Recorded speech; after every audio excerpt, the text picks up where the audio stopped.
Pakawalan mo ko! Pakawalan niyo ako! May huling salita ka pa ba? Sabihin mo na agad. Oo. Pagdating natin sa ibaba, may chance ka pa. Sino kayo? Bakit niyo ko papapatayin? Gusto niyo ng pera? Meron akong marami. Hindi kulang sa perang pamilya Kin. Naalala niyo pa sina Kinmo at Kinley, di ba? Kung may mangyari, tawagan niyo agad ako. Opo. Kunsyum yan! Hindi mo ba sinabi na poprotektahan mo siya? Ha? Ano pang klaseng lalaki ka? Bakit ka nandito? Ano pakialam mo? Bakit ako nandito? Kung hindi ako nandito, mahihirapan mo ba si Wan Yi, ha? Huwag kayong mag-away. Dapat una natin iligtas si Wan Yi. Nasa si Wan Yi? Nasaan? Li Guangming, para sa akin, doon siya pumunta. Li Guangming? Nasaan siya? Alam ko kung nasaan. Changyan! Huwag kang lumapit! Kapag lumapit ka, hindi na ako magiging maingat! Li Guangming, bakit lagi kang ganyan? Dahil sa'yo, batang babae! Pagkawalan mo siya kung may problema ka. Ako na lang. Gusto mo ba ng pera? O ang kumpanya? O ang buhay ko? Gusto ko lahat! Sa tingin ko, hindi niyo alam kung sino ako. Ha? Hindi na mahalaga. Ang mahalaga ay ang papa ko. Ang papa ko si Kinmo dahil sa kanya. Nadismiss siya sa trabaho. At ang kapatid kong babae na si Kinley. Dahil din sa kanya. Nang siya'y malungkot, nagbalon siya ng kotse. Ang buhay niyo, gusto ko lahat. Pakilan mo! Ang buhay niyo, gusto ko lahat. Kayo mismo ang pumili ng kapalaran ninyo. Kung kahit isang buhok ng hibla niya ay gagalawin mo, kukunin ko ang buhay mo.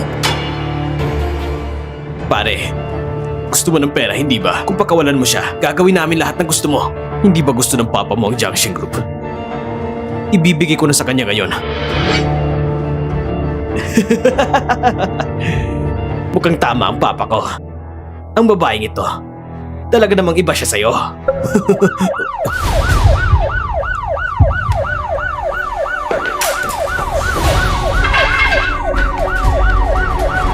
Xiaoxi! Changyan! Saan ka pupunta? Lumapit! Halika, Xiaoye. Kumalma ka lang. Ano ba talagang gusto mo?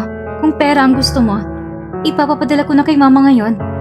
Huwag mo kong saktan, okay? Ako ito. Ako ang asawa mo. Asawa ko? Ako ang asawa mo. Asawa ko? Hindi pa ko kasal. Sinasabi mo na asawa mo ako? Walang hiya ka ba? Asawa mo nga ako! Huwag, matatakot siya. Xiaoye, kung sinabi mo, nasaan ang ebidensya? Meron. Xiaoye, magpahinga ka muna. Anak!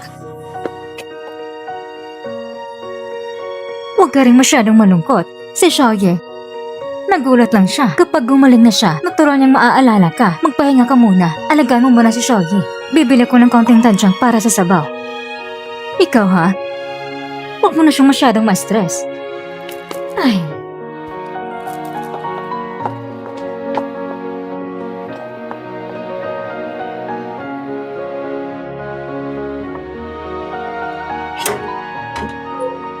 Bakit ka naman ulit nandito? Nandito ako para bisitahin si Ate Lynn. Di mo ba alam na asawa ko siya? Si Wan Yi, childhood friend ko. Nasaktan siya. Siyempre pupunta ko para makita siya. Ate Lynn, nandito na ako.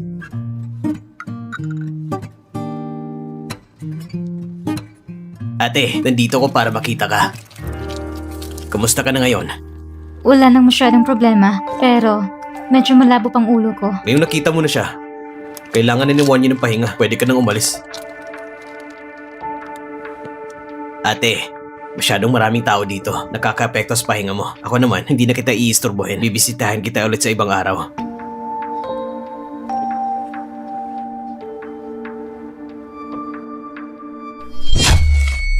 Ate, masyadong maraming tao dito. Nakaka-apekto sa pahinga mo. Hindi na kita iistorbohin. Bibisitahin kita ulit sa ibang araw.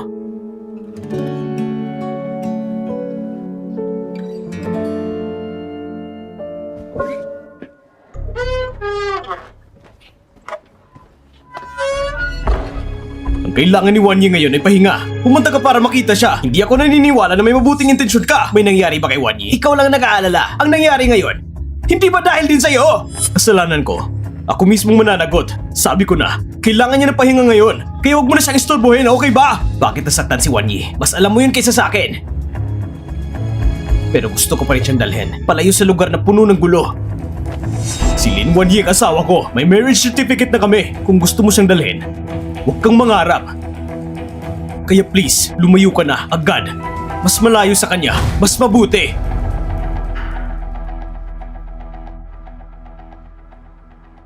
Pero kung tama ang nakita ko, mukhang nawala ng alaala si Wanye. Anong plano mo? Hindi ko na kailangan sagutin yon. Alam mo na rin, hindi ko nahayaang may mangyaring masama kay Wanye. Hindi na.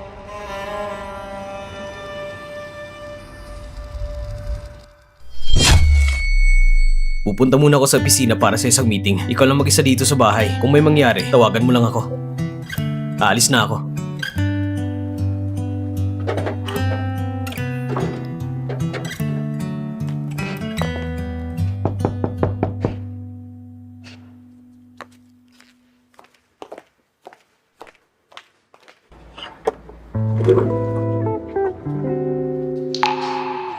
Ikaw bang... Wanye, hindi ka ba nababagot dito? Dadalhin kita sa labas. Wanye, huwag kang matakot. Gusto ko lang, hindi ka mabaon sa loob. Kailangan mo ring lumabas paminsan-minsan. Naalala mo ba si Xiao Muto? Si Xiao Muto. Xiao Muto?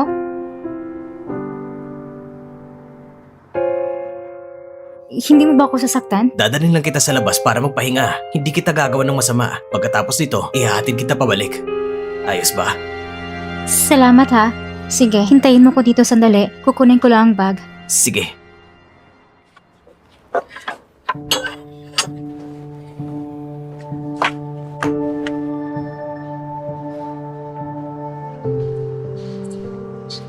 Ang sarap dito. Naalala mo ba dito? Hindi ko na matandaan. Tingnan mo yon. Nung araw na yon, dito mismo, nagkamali ka ng lugar. Nung araw na yon, katulad ngayon, asul ang langit, puti ang ulap.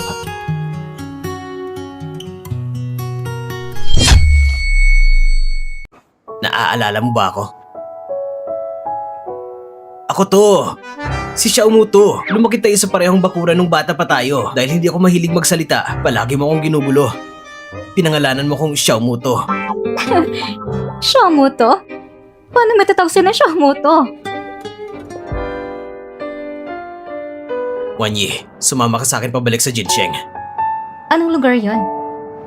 Doon sa mama mo, sa bahay mo, sa lugar kung saan tayo nagkita noon.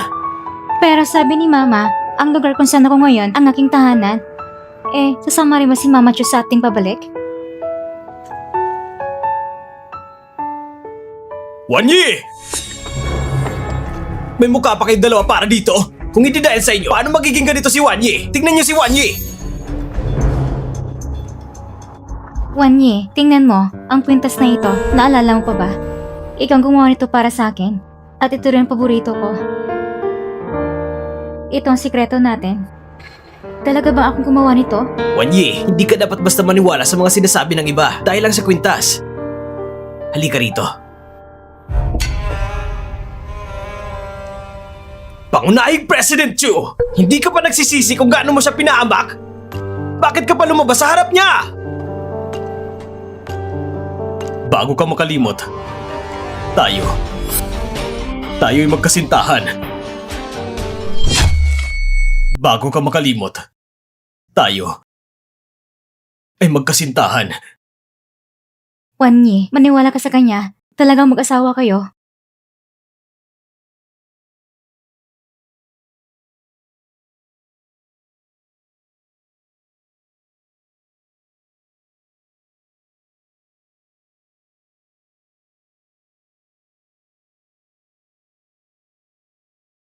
Pasensya na. Hindi ko talaga matandaan. Ngayon nandito na ako para sa'yo. Palagi kitang sasamahan. Lin Wanye, ako si Lishimo. Tandaan mo ha, anuman, malaki o maliit, sa'yo ako aabot. Momo, tama.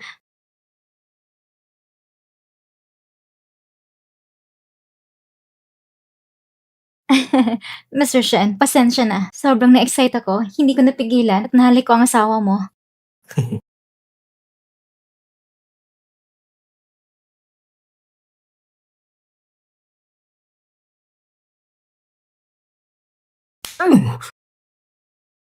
Ibalik mo ang anak ko. Bilang isang lalaki, kung hindi mo kayong alagaan sa sariling babae mo, dadalhin ko siya. Ma, Wanye. Ma, halika, dadalhin ka ni Mama pabalik sa Gensheng. Wanye, Tita, sino ito? Ang yabang mo naman. Asawa ng anak ko. Akala mo madadala mo na lang? Halika, dadalhin ka ni Mama pabalik sa Gensheng. Wanye, tita, sino ito? Ang yabang mo naman.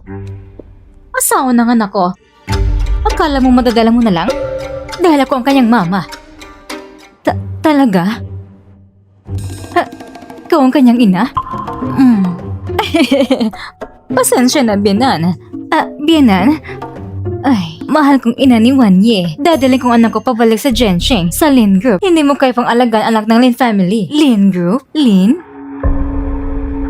So, siya yan? Ikaw?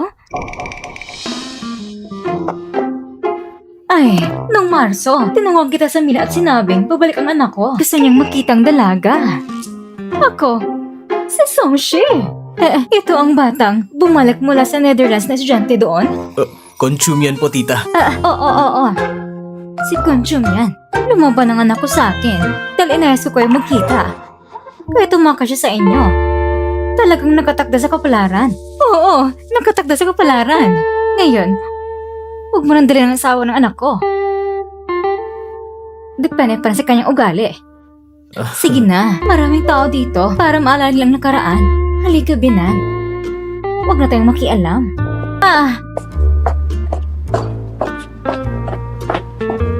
Mag-usap muna kayo.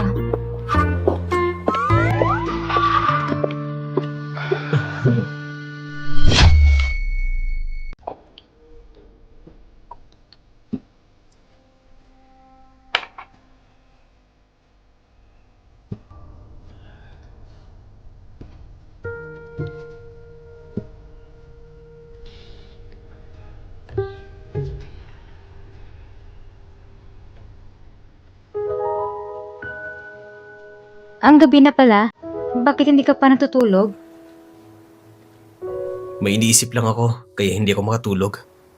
Ikaw? Kakatapos ko lang managinip. Anong panaginip mo? Bakit ka pa umiiyak? Hindi ko na maaalala. Oo, may isang paraan ako para hindi ka na managinip. Anong paraan? Kumuha ka ng isang buhok mo at ibalot mo sa hintuturo mo. Sa ganon, hindi ka na mananaginip ng masama. Talaga bang epektibo ito? Siyempre, epektibo to. Nung bata pa ako, ginagamit ko nito. At simula noon, hindi na ako nananaginip ng masama. Naniniwala ko sa'yo. Medyo late na. Matulog ka na. Ikaw rin. Sige. Good night. Good night.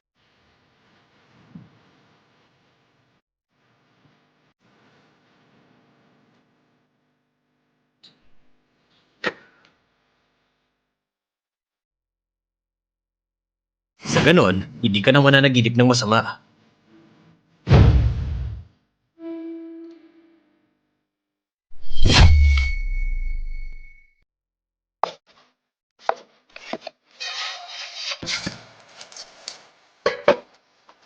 Nagluluto ka ng almusal? Anong kakainin natin ngayong umaga? Malalaman mo rin mamaya. Ding ding ding ding. Ang bango.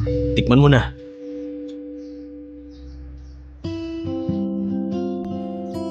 Masarap. Ang galing mo magluto. Pero, bakit mo biglang naisip magluto ng noodles ngayon? Nakalimutan mo ba kung anong araw ngayon? Ngayon? Ngayon, anong anibersaryo? O, araw ng kapanganakan mo ba? Birthday mo ngayon. Nakalimutan mo na ba? Napakatanga mo naman. Bihira ako magdiwa ng birthday, kaya hindi ko ito binibigyang pansin. Sige na, huwag Huwag mo nang isipin ang mga malulungkot na bagay. Kumain ka na. Lalamig na yung noodles mo. Kunchum yan. Salamat sa pagluluto ng longevity noodles para sa akin. Salamat ha. Mula ngayon, bawat taon, lulutuin ko para sa ang longevity noodles. Bawat karawan mo, kasama mo ako. Talaga ba? Mananatili ka sa tabi ko? Palagi kitang sasamahan. Kasali ako sa lahat ng bagay sa'yo. Maging masaya man o malungkot.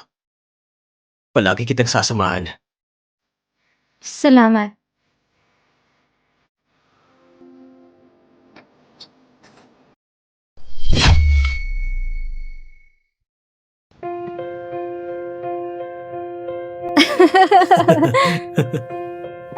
Ang ganda naman ito. Pupunta tayo sa duyan. Tara?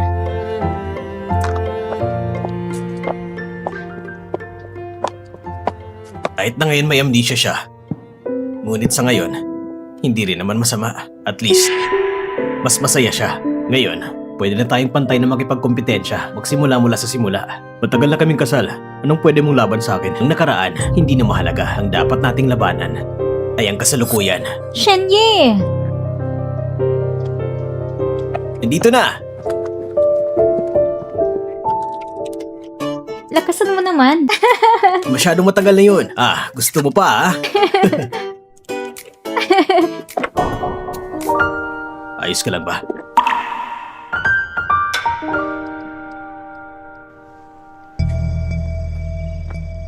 Ano ba talagang gusto mo? Siyempre, sundin ang taong gusto ko. Hindi mo dapat agawin ang asawa ng kaibigan mo. Pero si Mr. Shen, wala yatang ganitong moralidad. Pero hindi tayo magkaibigan. Wanye, wala ka bang kahit kaunting pakiramdam ng pagkakakilala sa kanya? Kahit kaunti? Gaano kahalaga, gaano kaganda ang mga bagay, nakalimutan mo na lahat? Bilang babala, huwag mo kong kalimutan. Siguro nga nang kalimutan ko, maraming mahalagang tao.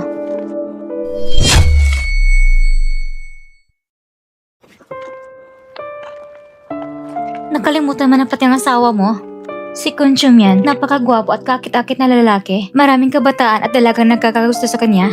Nakuha mo ng lahat. Ngayon naman, biglang nakalimutan mo na at siya hindi ka iniwan kahit kailan. Nagkakainis hindi ba? Sabihin mo, sa nakarang buhay mo ba? Pinaglaban mo ba ang mundo? Baka naman, natatakot ka lang. Simula bata pa ako, hindi ko alam ang takot. Iginagalang ko ang desisyon ni Wanye. Sino man ang mapapangasawa niya ngayon, hindi pa natin alam.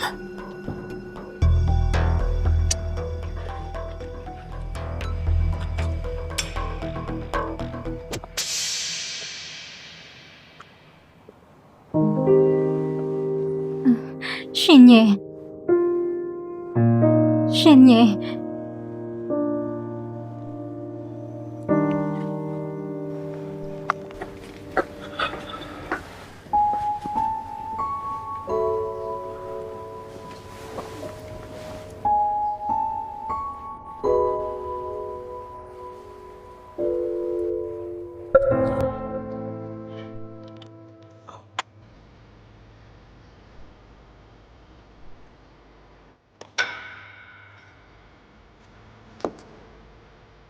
Maghiwalay na tayo. Maghiwalay na tayo. Manatili ka sa bahay. Kunin ko lang ang mga gamit ko.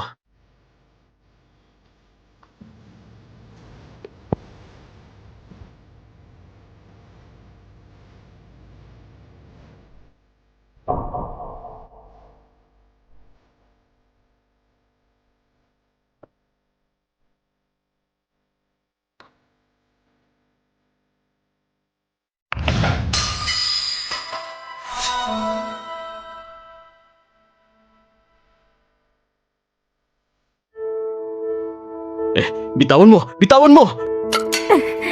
Para sa'yo. Kumain ka na lang. Tapos tayo na.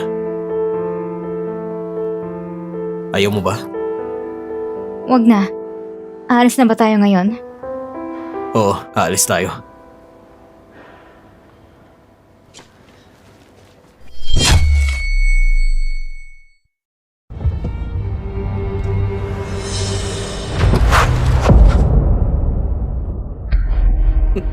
Wanyi, ayos ka lang ba? Ayos lang ako. Ayos lang ako. Chuye, pumunta tayo sa ospital.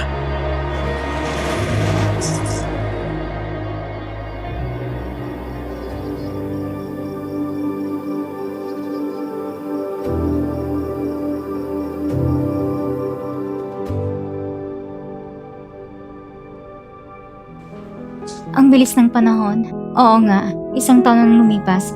Gusto ko na rin bumalik sa Jiansheng. Sige, bumalik tayo doon ngayong taon na magkasama. Sinabi ko na sa dalawang dalaga. Sa labas ng bitana, parang walang kwenta. Ano bang magandang tanawin? Taon-taon, parehong bulaklak. Taon-taon, ibang taon naman nandyan. Iba rin tanawin ngayon. Mag-usap muna kayo. Shenye, salamat sa pag-aalaga mo sa akin. Kung may nagawa kong abala o problema habang nawalang alaala ko, patawad na. Sana maunawaan mo ko. Pero matagal na kami restrado ni Chumyan bilang mag-asawa. Ito na ang huling pagkakataon niya. Kung magkakaroon pa ng sunod, hindi ko na siya papayagan pa. Ano ba yan? Gusto mo na ba subukan ko ulit? Hindi yun ang ibig ko sabihin.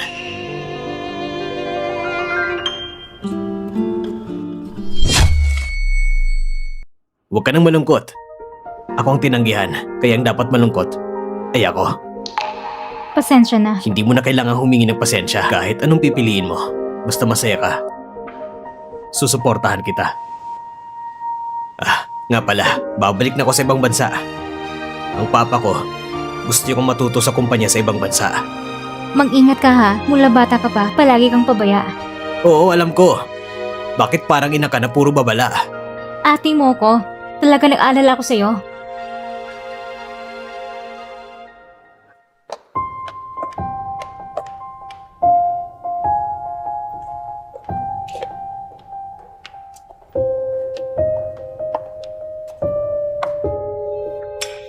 Oras ng trabaho. Sino ang pumayag na maglaro kayo? Akala ko kung sino yan. Eto pala nakalimot na misis ng CEO. Narinig ko. Lagi ko rin na kayo ng CEO. Hindi mo pwedeng pakialaman ang pribado kong buhay. Shosong, ano mo talagang nangyayari? Habang nawala ang alaala mo, lahat ng atensyon ni Mr. Kun sa'yo, halos maubos ang tao sa kumpanya dahil sa Chanyi Group.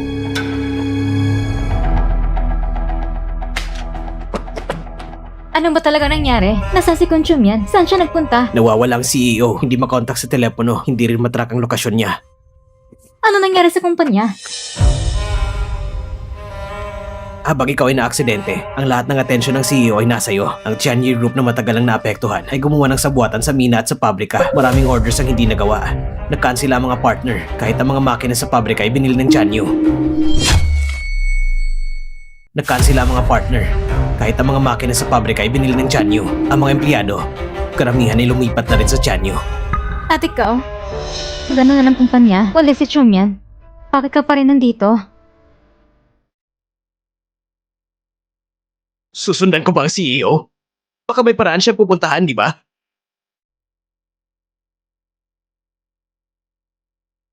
Babalik siya, sigurado. Ang kumpanya, pangisiwaan mo muna. Hahanapin ko siya at ibabalik. Kung Chumyan,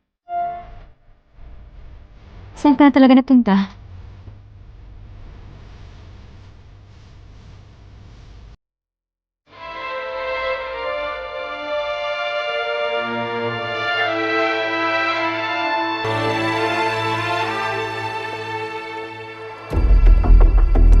Uy, hindi ba itong misis ng CEO ng Jiansheng?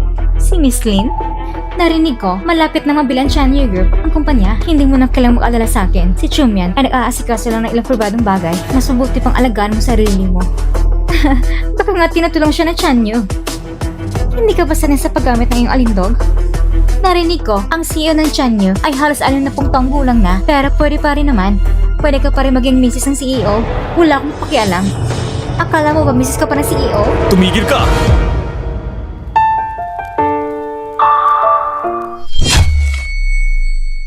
Akala mo ba misis ka pa ng CEO? Tumigil ka!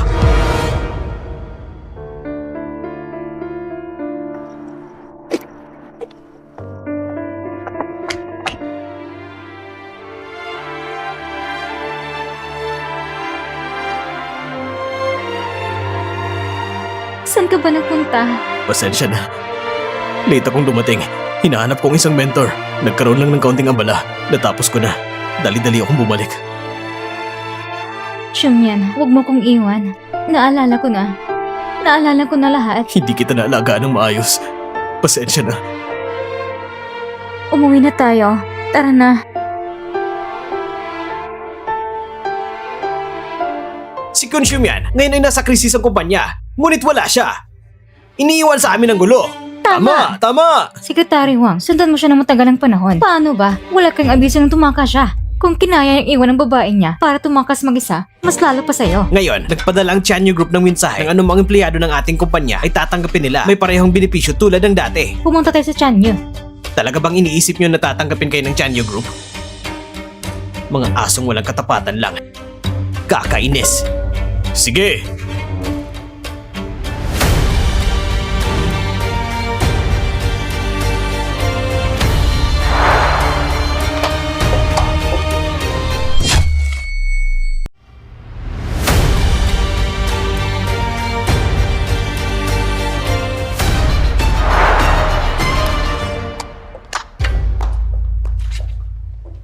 Sige.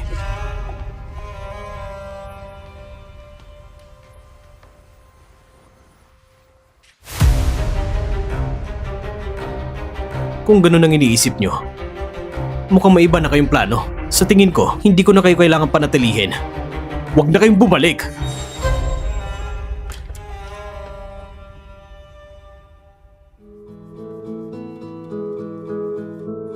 President Kun, kung hindi kayo bumalik, hindi ko na talaga kakayanin. Bakit? Gusto mo rin bang pumunta sa Chanyu? Pinapainit ko lang ang sitwasyon. Ikaw talaga, hindi ka mabiro. Huwag ka mag-alala. Ibabalik ko ang kumpanya sa dati. Pinagkakatiwalaan kita. Tara, inuman muna tayo.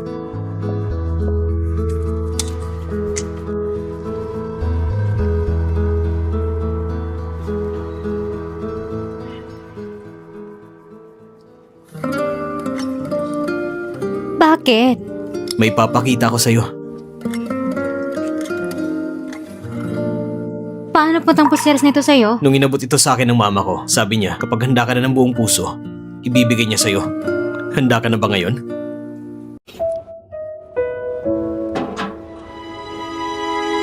Ibigay mong kamay mo sa akin.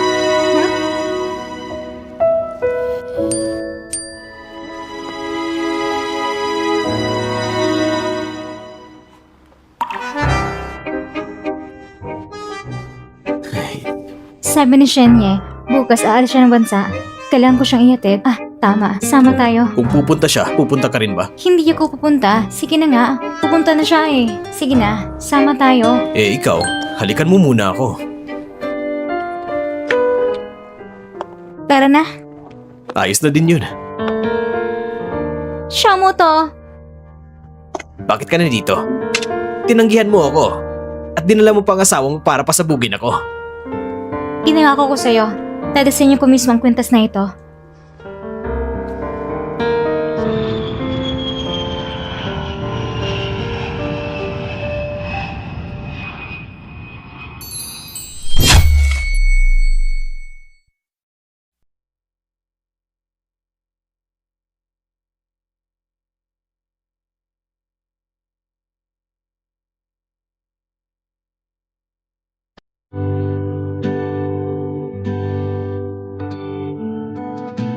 One, two, three. Okay, ilagay mo ng maayos. Maglapit tayo ng posisyon. Ang ganda naman.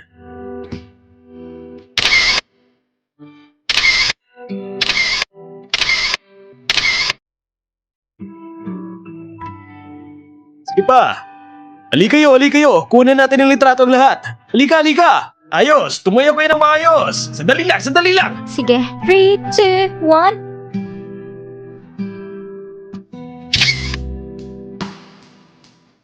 Yay! Ito ang kwento ko. Kahit hindi ito ganun to perfecto, masaya naman ako. Mga kaibigan, paalam.